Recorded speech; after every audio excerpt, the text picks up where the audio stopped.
What do you do when your mind says friends, but your heart feels there may be more? Hello, everyone, and welcome to Love Unexpected, a true story that will take you on a romantic journey that I promise will make you smile, sigh, and believe in the power of love. I'm your host, Tom Howie. This amazing story follows a young woman named Dawn Lawson, who had the experience of a lifetime. She traveled through Poland and Ukraine in 1992, shortly after they had become free from communist control. Her adventure is filled with unexpected turns, twists, and revelations sure to capture your heart and imagination. So let's dive into the story of how she found love that she never expected from across the sea. Thank you for joining us. Off we go. So, Dawn, we're up to day 4 or 5, depending on how we count. Mm-hmm. It's Thursday, and you're about to fly off to Kyiv, Ukraine. Yes. In Poland, a couple of unexpected things happen. Yes. One, you have the potential of receiving a job to come back to Warsaw, and you're also leaving somewhat of a scandal in the background where you all were nearly held hostage by an electrician. So you're leaving this all kind of hanging up in the air. Pick up the story there, if you will. Well, I was feeling hurt and angry towards Willy because of what happened the night before. My mind replays things again and again. And so I was just envisioning him, how he moved slowly when I needed him to come to us quickly, and how he was joking about the situation. And something inside of me felt so sure for some reason that Willy should have been my knight in shining armor rushing to save us. But Tom, I felt like he let me down. But in reality, I knew I didn't have a right to feel this way. There wasn't a relationship between us. In fact, I had been very much trying to emphasize that there was no relationship there. So my question is, why did I feel like this? And when Trish and I went to breakfast that morning, I was purposefully sitting on the other side of the restaurant to avoid him. And I made sure that my eye contact never went his direction. I was playing the very hurt woman, which is not a pretty thing. On the way back to the cabin, I saw him spot me, and then he started jogging towards me, and he was holding some flowers that he'd taken from the vases on the breakfast table, and I was sure that he wanted to give them to me as an apology, but I hoped that he would just realize and get the clue that I didn't want to talk to him right now. So I started walking faster. He caught up with me, and he pleaded for me to forgive him from the night before. And he said that he'd been, half asleep when he came to the door and that he didn't understand the situation. And I guess that made sense. But, how did I react, Tom? I did what every mature person would do. I side-eyed him and walked faster. This reminds me of the hell hath no fury as a woman scorned. Yeah, it's exactly how I felt. It was so immature. Then Willy stepped in front of me, and he stopped me, and he looked really earnestly at me, and he asked if we could still be friends. So I smiled sweetly and said, "Yes, friends. Okay." So, of course, then I expected him to give me that little bouquet of flowers as a peace offering, but Tom, he didn't. He smiled and turned, and he walked off with them. I was shocked. And I have to tell you, my ego, it was bruised. And I thought at that moment, maybe I had misread him, and maybe Trish had misread him. Maybe all he was trying to do was be my friend and not my admirer. Isn't that really what I wanted anyway? It seems like that is what you wanted, but the weird thing about it is you're about to leave Poland. So really, I'm not even sure we find out What happens from here? Well, before we got on the bus to head back to Warsaw, I found out that it was a girl named Jennifer's birthday. She was one of the Hebrew circle dancers. And the team began to sing happy birthday, and then all of the guys on the trip lined up to give her a kiss on the cheek. And then Willy gave the bouquet of flowers to her. So he gave a bouquet of flowers that you thought was going to be a peace offering for you. He gives them to another girl who also is single? Yes. Maybe you had been looking at things all wrong. That's true. I have to admit that there was a little jealous twinge in my heart. I thought that maybe he did have some feelings for me, and to see that I was wrong, I guess, again, bruised ego. All of this emotion confirmed to me that I now had to avoid Willy because I didn't want drama and I didn't want to hurt any of us. Well, now you're about to leave Poland. You're heading to Kyiv, Ukraine. How did you sew up this story with Willy and all that happened here? Well, I purposely stayed far away from him. I just kind of needed to clear everything out from my head. So before we left, we all stopped at the Kino and did one more rehearsal time before heading to the airport, because now we're heading into a place that spoke Russian. So the team had to practice all the songs in Russian instead of Polish before we left. It also gave us a chance to say goodbye to our Polish hosts. Of course, there was little Anna, the little 7-year-old, saying goodbye to her. Instead of packing all the clothes that I needed to pack, I had packed a bag full of little gifts and trinkets to give to people on our trip. And so I opened it up and I gave Anna and the children that had danced with us a lot of toys and little trinkets. And they all were hugging us and waving goodbye. And it just kind of started to mend the emotions of the morning inside of me. And I thought, yep, I'm going to come back to Poland and I'm going to teach children here. So I felt excited that this would be my next step in this new adventure that God was just opening up for me. I think I'm hearing throughout your entire story, though, that every time you're around the children, that's the point where you see the signposts, if you will. That's where you see the most satisfaction in what God has led you, where you're going. Mm-hmm. It explains so much, it seems like. Yes. Children were my heart. And to find that I love the kids here and wanted to teach them was quite unexpected.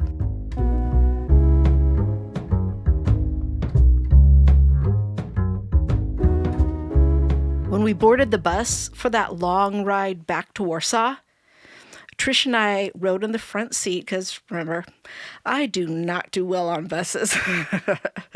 And this was several hours back to Warsaw. And I'm just really happy to see that Willy rode in the back and I didn't have to think about him the whole trip. Next to us across the aisle were the Polish translators, Richard and Renia. And Trish and I actually had a great time talking to them all the way back to Warsaw. And it seems like they asked a lot of questions and were really interested in getting to know me, which I didn't mind at all. That was fun. And when we arrived at the airport, we all were preparing to get off, and Renia told us that the flight wasn't scheduled to take off until that evening. I mean, Trish and I were not looking forward to the very long wait in the Polish airline terminal. I've gotten to have a lot of experience traveling around the world as well, and I can tell you that I've spent many, many hours in great airports and many, many hours in not so great airports. And the great airports are a lot more fun than sitting there for hours in not so great airports. I don't know how the one was in Warsaw. Can you describe it? It was probably one of those not so great airports. I think they've updated since then, I've heard, but it was not great at that time. That's kind of what I was thinking, but I didn't want to say it out loud. So there you go. Well, before we all got off, Willy came up to the front and we heard him talk to Lindsay, And he said that he needed to pick up his glasses at the optometrist before he picked up a man named Len. He was another American pastor that was traveling to Kiev with us. And Trish turned to me and said, "Wouldn't it be great to see Warsaw instead of hanging out at the airport? Maybe you could get Willy to take us with him." And I was like, "Me? Why do you think that I could influence him to take us on a tour of the city?" Well, yeah, Trish, she just gave me that look, the one with the lifted eyebrow and that kind of knowing smile, and as if he heard her, Willie came right back to the front again and asked Lindsay if he could take a couple people with him into the city. And Lindsay agreed. So then Willie turned to Trish and me and said, "Do you want to go with me?" And of course, Trish quickly agreed, and she flashed a huge smile at me. No, I thought, oh my gosh. So once again, my plan to avoid Willie just went sideways.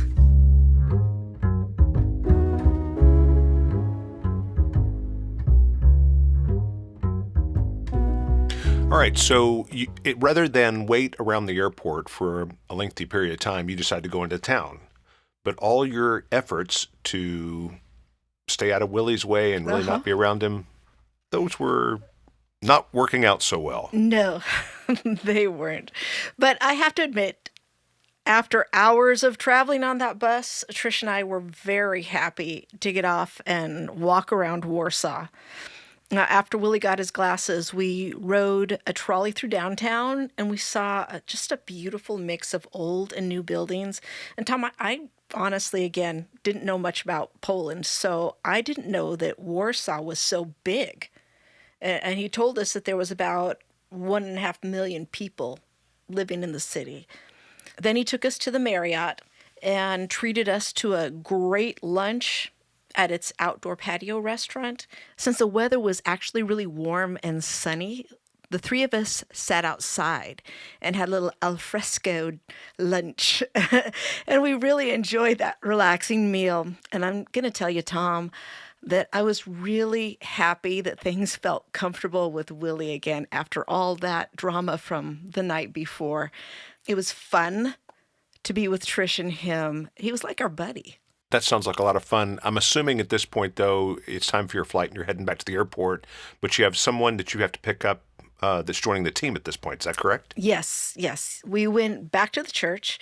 That's the same place that we'd gathered the day that we arrived. And Len, the American pastor, was waiting there. And there was also a teenage girl waiting with him. And she was Polish, but she spoke really excellent English. And Willie introduced Trish and I to her. She was Richard and Renya's daughter, her Joanna. Oh, okay. They were the translators. And I found out that Joanna was Willie's 17-year-old niece. So I didn't have a clue until that moment that Willie and Richard were brothers. Oh, wow, you didn't? No. But now I could see why Richard had wanted to get to know me. Maybe, kind of like Trish, Richard and Rania thought that Willie was interested in me, and they were kind of looking out for little brother. Yeah, I thought this was crazy, though. Again, we just become the three amigos, and we had just a little over a week left of the tour, so there wasn't any possibility that anything was going to happen.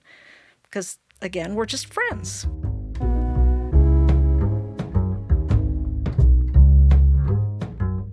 Willie went outside and he hailed a taxi for us so it could take us to the airport. And Lynn got in the front seat with the driver. And then the four of us squished into the back. It was Willie next to the door. And then Trish and Joanna just insisted that I sit next to him. Good friends there. And so I scooted in and had to sit so close to him. I was almost on his lap. And then the other two came in. And to make even more room, Willie put his arm up and around the back of the seat. And that made it so that his arm was almost resting on my shoulders. And Tom, I glanced up at him and I was truly truly startled by the way that he looked back at me. No one had ever looked at me with such purposeful intent before. It was like he was looking into my soul. It's like I could almost read, "I want you," radiating from his deep blue eyes. Oh my gosh, Tom, my heart was pounding. My mouth went dry. I felt myself literally sinking into the seat cushions of the car. I had to turn my eyes from his just so that I could breathe again. I had thought that we'd established that we were just friends that morning, but now I felt like I was melting inside. My head seemed to be swimming, and gosh, I found myself wondering, what was I supposed to do now?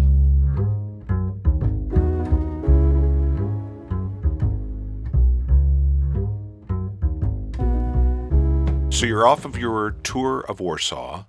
You're in the back of the cab, and you get back to the airport. And now, finally, you're heading to Ukraine. Yes. So the group of us met the rest of the team at the airport, and we were going to fly the Russian airline, Aeroflot, which was kind of sketchy at that time. They were not well maintained, and so we jokingly began to call it Aeroflop. Nice. And hoping that we would make it to our destination. And then the team began to line up and board, and of course, Willie came alongside me and asked if he could sit with me on the flight. And I said yes, because I didn't have a genuine excuse to say no. But I was thinking, there's no avoiding him. I've said in my mind I'm going to avoid him, and I can't. We're stuck together on this tour. And he keeps coming to me. So I reminded my heart, there's no possibility of letting this thing go into anything more than friends. There was not going to be a relationship. I was here part of a team, and our one focus was to share God's loving kindness. I didn't have time for a relationship.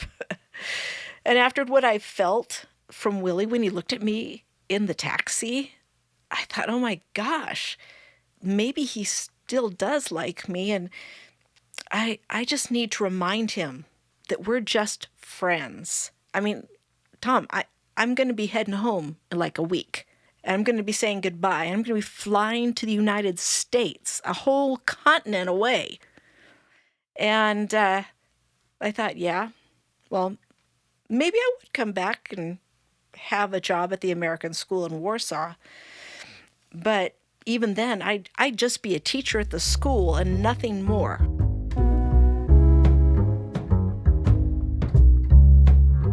So you finally are on your flight to Kyiv, Ukraine, and sitting next to Willie. Yes. So during the flight, I told Willie how excited that I was that we're finally going to the Ukraine. I told him about my friends there, and that because of them, I had been taking classes at the community college, night classes, to learn the Russian language. That way we could write letters back and forth. And I was very excited because I thought for sure, now that we're going to go to Ukraine, I'm going to be able to communicate with the people there. And so Willie seemed really impressed that I could speak Russian, and he asked me to say some phrases. So I was very proud to say the phrases that I knew how to say. They were your basic, hello, how are you? And I'm fine. My name is Dawn. And what's your name? And please, thank you, excuse me. And of course, there was the very incredibly useful phrases like the chair is brown and, Which way did the lav? That's what I've always got to find out. He sat there and he giggled at me the whole time I was showing off my list of impressive phrases. And I didn't know why he thought it was funny, because I really thought I was doing a great job communicating in Russian. Well, you know what? I realized why he was laughing when we landed in Kiev, because he spoke to this local pastor that was waiting for us, and Willie spoke fluent Russian. So that's why he was laughing about the whole thing. Yes, absolutely. Of course, I didn't know that he'd studied the language in elementary school. I guess it was mandatory in Poland when the Soviets controlled them that they had to learn Russian. So I listened to him. Tom, I had to concede. I really didn't know enough Russian to communicate freely with people. And it kind of made me sad. But more than that, couldn't believe that I was actually now feet on the ground in Ukraine. If you remember, I had been so close to those dancers from the Donetsk Ballet. These are the ones that came to your house or someone's house for Christmas, right? Yeah, they'd come in December of 1990, and they were in Baltimore while I was teaching school there, and they performed the Nutcracker. I visited them almost every day, and like you said, yes, our church hosted them for Christmas, and then for about the past 6 months of this time, they had been in Philadelphia in 91 and 92, performing there. And so I drive from Maryland to Philadelphia almost every month to visit them. So there's something about them being stranded on expired passports or some kind of passport situation. Explain that. Yes, because they'd come on USSR passports, which is the Union of Soviet Socialist Russian passports. Those passports had become invalid because in December of 1991, Ukraine became an independent country again. And now they were needing new passports. So that moment, while I was in Ukraine, 3 of those dancers were actually living with my parents in Tennessee, and my mom and dad were helping them get new passports, as well as getting them auditions with American ballet companies. Tom, over those past 2 years, I had grown so deeply in love with these Ukrainian friends of mine that I couldn't believe that now I was actually in their country. I mean, we were on a team bus heading to the hotel, and there I saw a street sign that read Donetsk and an arrow pointing in the direction, and my heart was just so full of joy.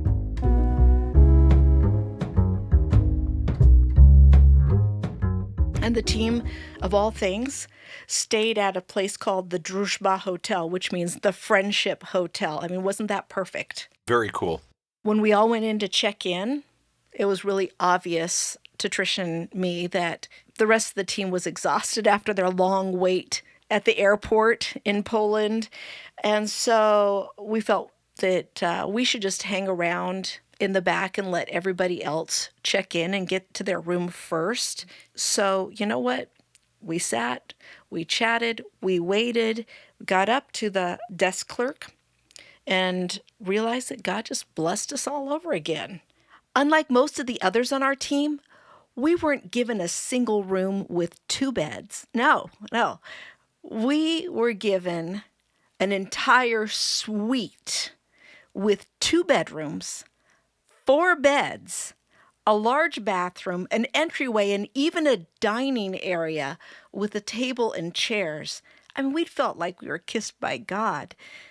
I don't know when or where he got them, but Willy showed up at our door with a bag filled with large juice boxes and chocolates. And wouldn't you know it, our suite also happened to have a refrigerator. So we stashed everything in there, and then the team grabbed a late dinner of like cold cuts, cheese, bread, tomatoes, and cucumbers that the hotel provided.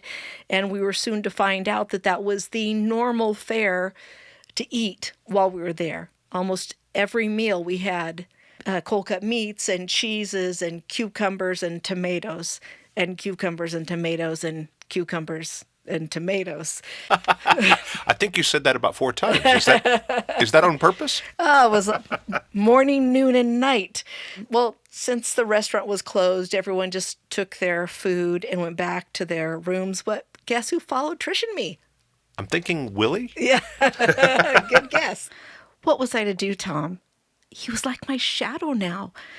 He said that morning that he wanted to be my friend, and I was really happy with keeping him in the friend zone, and staying right there. But then it was undeniable the way that he looked at me in the taxi. That told me that he was interested in more than friendship. And that caused my heart to react in a way I hadn't expected. So I reasoned that if I could keep my distance from him this next week, that maybe I could keep my focus on the ministry. I'd looked so forward to this trip for 4 months, and I didn't understand why I was having to deal with this distraction. He was such a nice guy, but he wasn't the one I wanted, especially not now. Well, at least you've made it to where you thought you were going, because Poland was just going to be a stop-off on the way. So let's get into it in the next broadcast about your first full day in Kyiv, Ukraine. Well, that wraps up this episode of Love Unexpected. Please join us next week for our next episode. To see photos and video clips that go along with this episode, go to our website, loveunexpected.us. You can also find a link to our website in our episode guide. We'd love to hear from you, so email us your comments and questions about this episode to our webpage. Again, loveunexpected.us. If you enjoyed the show, we'd love for you to share our podcast with your family and friends. You can listen to Love Unexpected on your favorite podcast platforms. We invite you to follow our social media at Love Unexpected Podcast on both Instagram and Facebook. We look forward to connecting with you. Our producer for this show and creator of original music is Joe E.P. Music. Our host, Tom Howie. Our writer is Dawn Prushkovsky.